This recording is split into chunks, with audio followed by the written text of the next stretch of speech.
Welcome to KELA's Let's Talk About It. Discussions on a variety of topics of interest to Southwest Washington area listeners. Write down our listener call-in number and keep it handy. 330-5352. That's 330-KELA. You're invited to join in with your calls now at 330-KELA. Views expressed on this show are those of the host, guests, and callers, and are not necessarily those of the station, its management, or advertisers. Daily programs are recorded for playback, podcasts, and promotional purposes. And now, let's talk about it. Good morning, and welcome back to the Let's Talk About It show on AM 1470 KELA and KELAAM.com. I'm your host, Peter Abbarno, on this Thursday, the first day of September. Man, I'll tell you, I posted this morning a memory, a time hop from social media from 6 years ago when I walked my daughter to her first day of school. And my wife captured the moment of her hugging me around the neck and me crying and blubbering fool of a man on one knee just hugging her because it was her first day of school. So I empathize with so many parents, especially new parents, dropping their kids off to school. It is emotional. You want to be excited for them because you don't want them to be scared, and you want them to, be great adults someday and face adversity and go into new experiences. But on the other side of it, it's tough for parents, and it's tougher and tougher every single year. And it seems like schools, boy, I don't want to drop my kid off at school anymore. My daughter is going to be entering middle school now. And I also remember when I dropped my son off, a couple years after that, when he started school, and it's tough. And you're scared about, schools and what's happening in schools. And yesterday, for instance, was Overdose Awareness Day. It was International Overdose Awareness Day. And I attended an event in Centralia that focused on a number of different things. Some were symptoms, but the question really comes down to is, what is the problem? According to the U.S. Centers for Disease Control, using just their provisional data that they have already through, I believe, last week or a couple weeks ago, there were already almost 108,000 people in our country that have overdosed on substances and banned drugs. What are your thoughts? 360-330-5352.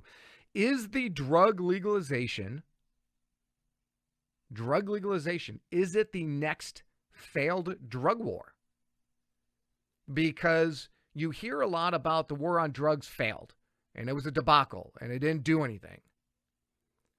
But now society, especially, and I'm going to talk about the Washington State Legislature and really the disaster policies coming out of Olympia, but we're using public funds to encourage, normalize, legalize, maybe even to an extreme argument, help people get high, help people use drugs, and we're not encouraging sobriety. Is it the legalization of more drugs? And when I say legalization, I also mean decriminalization, because we saw that as well. Is legalizing drugs, decriminalizing drugs the problem?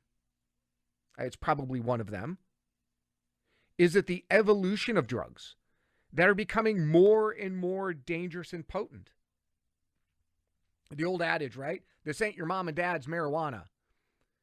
In the 60s and 70s, where THC levels were at 2, 5, 7%.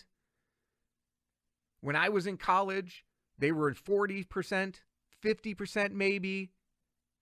Now you can extract oils and all these, where you have potencies in the 90s and 99%.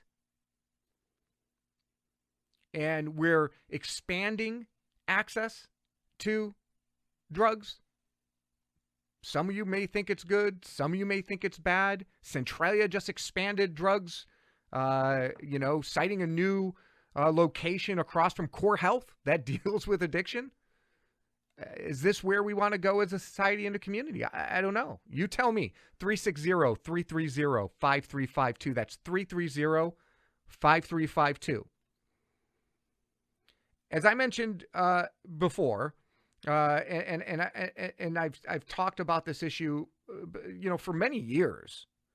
The legalization of drugs is part of it, but then the other side of it is, how do we regulate? How do we deal with dosages? How do we deal with addiction? I listened yesterday to some very, very emotional testimonials at the International Overdose Awareness Day event. It was in George Washington Park in Centralia. And it's some of it's sad to hear. Some of it's encouraging. People lifting themselves up into sobriety and fighting the addiction. Many would talk about how you're not cured of addiction, but you live with addiction and you manage addiction. Is it a result of decades of unregulated legalization, normalization, and even to a certain extent celebration of drug use that has led to a significant deterioration of our families, family structures, our communities, and our businesses? Well, I'm only a week away or removed from, we're all a week removed from an amazing presentation hosted at Centralia College by the Centralia Police Department and their JNet, Chemicals of Concern. And the presentation addressed so many concerns that parents like me, with a daughter going into middle school and a son going into fourth grade, freaking out about. Because we know of opioids and fentanyl and marijuana and THC and edibles and all these things that can hurt our children, that are not being regulated. Just driving into the show this morning, listening to Fox News on this channel, 1470, hearing about the fact that the White House is truly trying to argue and with a straight face that drugs are not just coming over the border willy-nilly. That they are arguing that they actually have control of our border, and we all know. Not anecdotally. You can stick a game cam up there. You see people just walking right in, and they're seizing thousands of pounds of illegal drugs, millions and millions and millions of dollars in illegal drugs. How much of that are they not seizing? That's coming to communities like ours here in Southwest Washington. Now, the CDC so far is reporting about 108,000 deaths. Fentanyl makes up like 75 to 80% of those. I think there's already this year 71 or 72,000 fentanyl deaths. It's insane to think that that is just coming across our border unregulated. And instead of putting our foot down and saying enough's enough, we're allowing people to just walk over the border with drugs. We're allowing it in our schools. We're allowing it in our communities, and we're normalizing it. Oh, you don't want to die of a fentanyl overdose, here's a Narcan, instead of spending money on prevention. And I'm not saying, having Narcan available is not a good solution, but it's not the solution. The solution is not allowing fentanyl in our communities, and when it is in our communities, prosecuting people to the highest extent of the law. Don't make it accessible.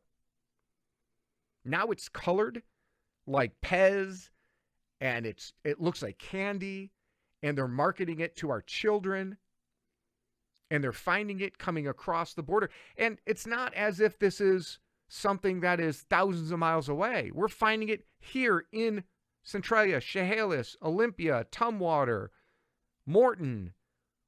There was a huge drug bust a couple like last month. I mean, it's only September 1st, so last month isn't that far ago or long ago, where they found it in Portland on its way up. So do you have concerns? Are you concerned? 360-330-5352. Do you have a middle schooler? Because I just mentioned my daughter's entering middle school right now. And did you know that drug-related overdose deaths among children 10 to 14, those middle schoolers, has tripled since 2019. So in a mere 2 years, 2.5 years, tripled. And in the United States, 250 people die every day from overdoses. That's 11 an hour. So from the start of this show to the end of this show, you're going to have 6 people die of overdoses from banned substances. Now, I know I'm going to hear some people say Nancy Reagan's campaign against drugs was stupid. And that you're glad that we abandoned the whole frying of the egg on a frying pan. This is your brain on drugs. But it scared the crud out of me when I was growing up in the 80s. Right? The war on drugs, it failed. But in 1980, okay, I just said we had 108,000 deaths so far this year. In 1980, the United States only had 6,100 overdose deaths. And I can guarantee you none of it was like THC, though you're seeing that today. Because, unfortunately, when things are packaged like fruit roll-ups and there's no dosing amounts on packaging, people don't know how much to take if they're going to take it at all. Does any of this resonate with you, a grandparent, a parent, a community member? Are you seeing it? Is it okay? Am I blowing it out of proportion? Is it something that, Peter, it's not that big of a deal. Fentanyl is not that big of a deal. We're not seeing massive drugs coming into our schools and our communities. It's not impacting people's ability to work or the family structure or homelessness and poverty or schooling and learning and the impacts on developing brains of our children. There's nothing you can do, Peter. We just have to live with it. Or can we do something about it? I want to hear from you. 360-330-5352. Good morning. Welcome to the show. Representative Abbarno, really appreciate it. Sean Swope, County Commissioner, that you're talking about this today. We can't talk about it enough. I think I heard the statistic yesterday that the biggest killer for 18 to 24 is drug overdose right now. Yeah. In the county, we've in the last 3 months, we've had 2 family members in our county overdose on drugs. One recently, and the person that overdosed on this most recent one last Friday was from fentanyl and was not a drug user, had no tolerance for fentanyl, and 1 pill was all it took to end his precious life at the age of 21. We have to talk about it more. There's a great documentary on PragerU talking about homelessness and drug addiction and how we have to begin to approach things, that we can't just put people in a house in this housing first model and think that it's going to solve our problem. But we really have to treat the disease, which is addiction, and figuring out how to save people's lives. And that's where in this, you'll find out that abstinence is the best way, not a needle exchange program, because that is just saying, hey, we just want to make sure that you're doing it clean and safe, and you're going to die on the streets. And it was just like what you said, 6 people by the end of this show will die of drug overdose. So did you attend the Chemicals of Concern presentation they had over at the college last week? I think the Centralia Police Department put it on. I did, and it was powerful. It really was. And I knew of the issues. I was aware of the issues. That presentation, and I'm not sure if the Chronicle was there, and I'm not sure if they posted it, but it was probably one of the more moving, impactful presentations, and it didn't pull any punches about what we need to do. And it wasn't mean. It didn't say, if you're addicted to drugs, let's just punish you. Because punishment isn't the only answer, right? There's got to be, as you said, some sort of way to actually not just address the symptoms, but the cause of the addiction, and how we then try to integrate folks back into regular society and make sobriety normal, not drug use. Absolutely. And if you think about it, though, the punishment is addiction. It's getting into this vicious cycle that you feel helpless and that you can't get out of. And we have to begin to be those people that are going to help pull people up, not in the name of compassion, we're going to enable, but we're going to help people get up and out. And that's got to come through mental health treatment. And that's one of the big things that I know I've probably bent your ear on this, but, all this money that we're spending for homelessness and we're not spending it towards mental health and actual treatment and getting people healthy and well, that's a huge tragedy in the fact that what we're doing is we're spending money to keep them where they're at and not actually help them up and out. Yeah, and if you're just tuning in to Let's Talk About It, AM 1470, Lewis County Commissioner Sean Swope just gave us a call because we're talking about drug addiction and homelessness too, to a certain extent. Not all homeless folks are addicted, but many are.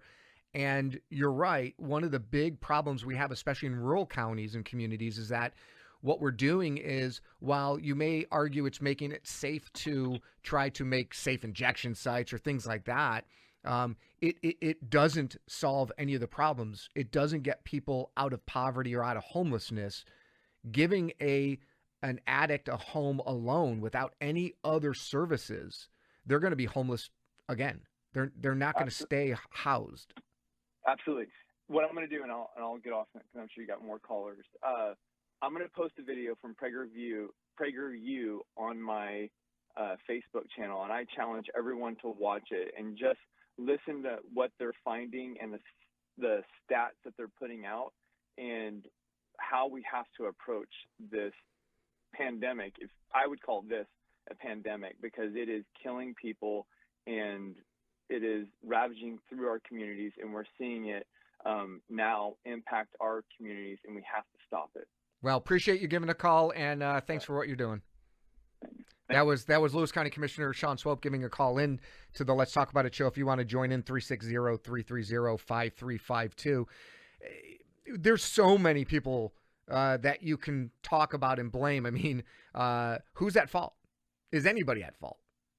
You can't ignore drug companies. Absolutely. You cannot ignore drug companies mismanaging the opioid crisis. Well, causing it and then mismanaging and lying about it. You can't ignore lawmakers. You can't ignore criminals. I mean, if you want drugs legal, and there are people out there who believe that, we should make it legal, and that's your opinion, but shouldn't there be some regulations or notifications on dosing requirements, especially when you're talking about edibles? I mean, I'm not a prude. I get it. I mean, I'm not sitting here saying that these things are all going to be banned tomorrow. But the unregulated aspect of this, the fact that there's not enough education on it or regulation on it, is a big concern. And yes, you're hearing it from me, a Republican, saying there's not enough regulation of it because these are things that, if you're not going to provide education and they're getting into the hands of children and they're marketing them to children that are killing our middle schoolers and our kids, what are we going to do about it? What are we going to do about it?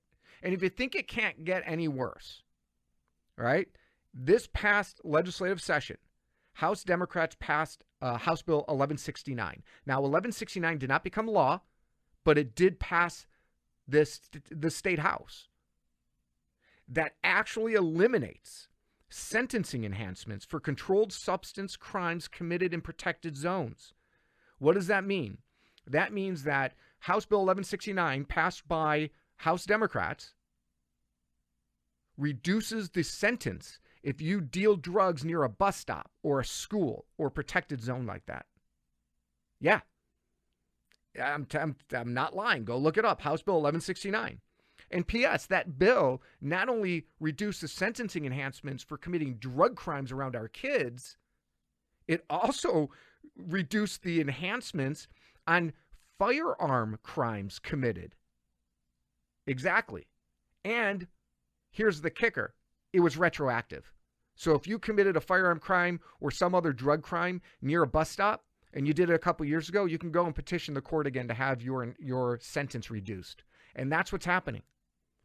That's part of the legalization of drugs. Now, I think the legalization of drugs and the some sort of requirements for dosing and regulations are very different, because you can legalize drugs and still say, yeah, but we need to have some controls over the information that we put out so people know what they're getting into. So they they're coming to the nuisance or coming to the drug with eyes wide open. A lot of these kids and even adults, they don't know what they're taking because they still think, as I said earlier in the show, the old adage, this is like, oh, my mom or dad smoked pot at Woodstock. Yeah, with 5% THC. I'm not so sure they would be in the same mental state if they smoked the same amount of marijuana that was at 90% THC or ate an edible and OD'd on it because it didn't say you had to break up the edible into different parts because it was too much THC for one. I mean, this isn't me saying this. This is the research I've done from CDC, even some pro-legalization groups that are saying we want it legalized, but we should have some regulations on education and dosages. So what are your thoughts? Good morning. Welcome to the show. You're on the air. Yeah, good morning. Good morning. Yeah, this needs to be tied together with crime also, because these people that are doing these drugs and stuff, most of them can't stay employed because of their drug problem, and they can't get their drugs without stealing and all that kind of stuff. So it's all tied together with the crime too. Absolutely. Allowing prosecutors to have discretion on sentencing, allowing our law enforcement to actually enforce these types of, especially for dealers, especially dealers to children, there should be punishments. There needs, you have to have punishments as well as a pathway to sobriety. And you need both of those because we're seeing an increase in crime and a lot of it's related to drugs and fentanyl especially. So, yeah, thanks. That's a really good call. And yeah, we need to tie that all together. Good morning. Welcome to the show. You're on the air. Good morning, Peter. Mike Kimbrell here. Hey, Mike. I don't know how to do this, but our culture is, God is no longer part of anything our government does and anything our culture does, and I submit that that's the problem. We need God in our lives, and somehow that has to happen or we're doomed. I took my kids out of school 50 years ago because the school is atheist. The people weren't awful, the teachers weren't awful, but the schools, the government, everything around us is no God, and that is not going to work. That's what I'm submitting. What do you think? Yeah, it's a good call. Yeah, I mean, there's no doubt that the idea that whether it's religion or whether it's your spiritual direction, that we've lost a value system. I know what I believe in. I know my God. I know my family's faith. Not everybody has to agree and believe in the same God and faith as I believe in. But I do think that we all need to have a certain value system, ethics, morals, values, and we should be instilling that into our families. And our families need to take a greater role in that. So, yeah, I mean, I can't disagree that most certainly there is something to be said about as you're tracking problems in values and crime and all these other things, that you're also seeing God removed from a lot of the public space, which was never the point of the Constitution. The point of the Constitution was to make sure government didn't pick one God. It wasn't to restrict people from exercising their faith. Hey, we're going to take a quick break, and I'm going to take the rest of your calls, 360-330-5352. So stay on the line. You're listening to Let's Talk About It, AM 1470, KELA.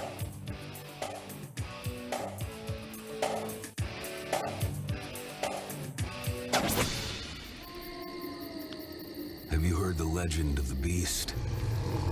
It's a tale that's been told in these parts for generations.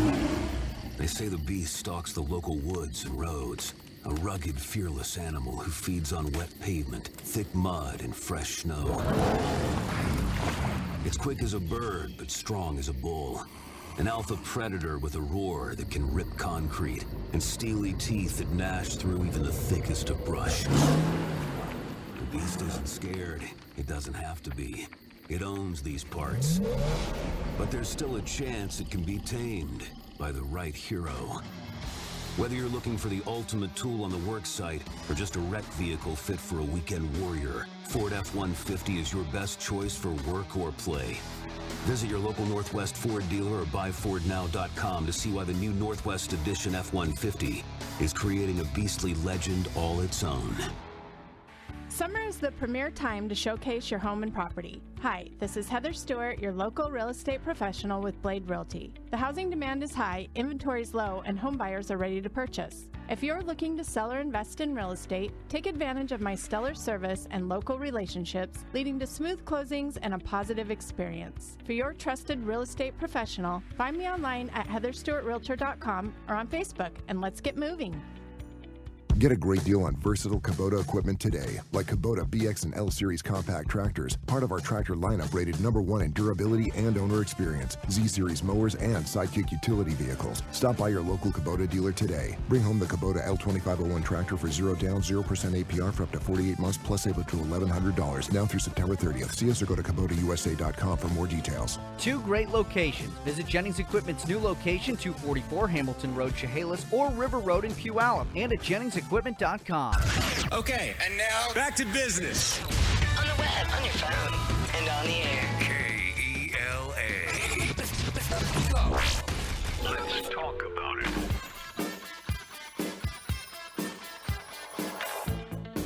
All right, we're back with the Let's Talk About It show, AM 1470 KELA and KELAAM.com. We're talking about drugs. We're talking about the fact that yesterday was International Overdose Awareness Day. We're talking about the fact that kids are going back to school. We're talking about the fact that overdose deaths among middle schoolers, 10 to 14, has tripled in the last 2 years. And that during this show, in the half an hour, maybe I wish it was a little longer, but in this half an hour, 6 people in the United States will die from an overdose.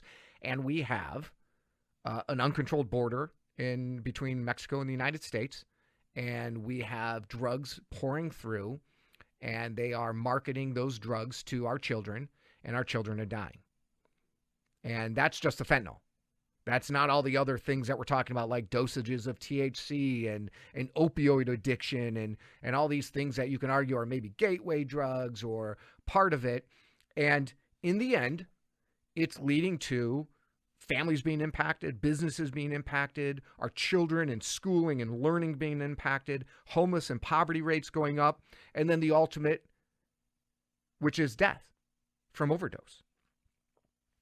I continue to argue over and over again till I'm blue in the face that we need to support local community-based solutions. What's not working in King County should not be passed in Olympia and imposed upon all of us. It's not our values. It's not how we can deal with our issues.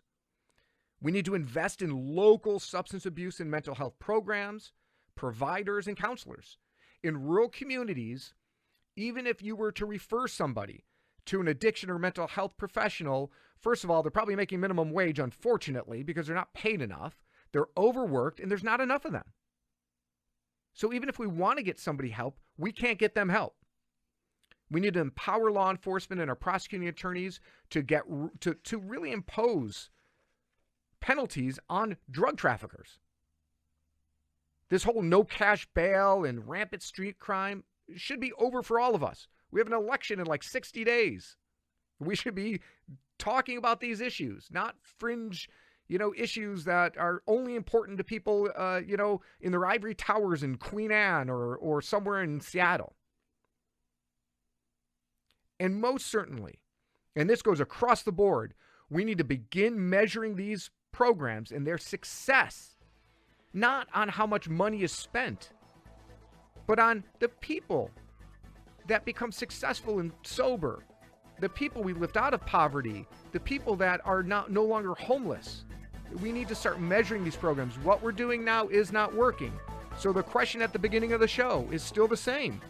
Is this new drug legalization a failed war on drugs? Because they didn't like the 80s war on drugs, so the new war is to just let everything be legal and everything will just be happy and hunky-dory. And what we're finding is that it is not. And that we're having too many people dying of drug overdoses, and we need to put an end to it. And hopefully our community's eyes are open. Thanks for tuning in to Let's Talk About It, KELA AM 1470. I'm your host, Peter Abbarno. Have a great day. Have a great weekend. And I'll talk to you next week. We now break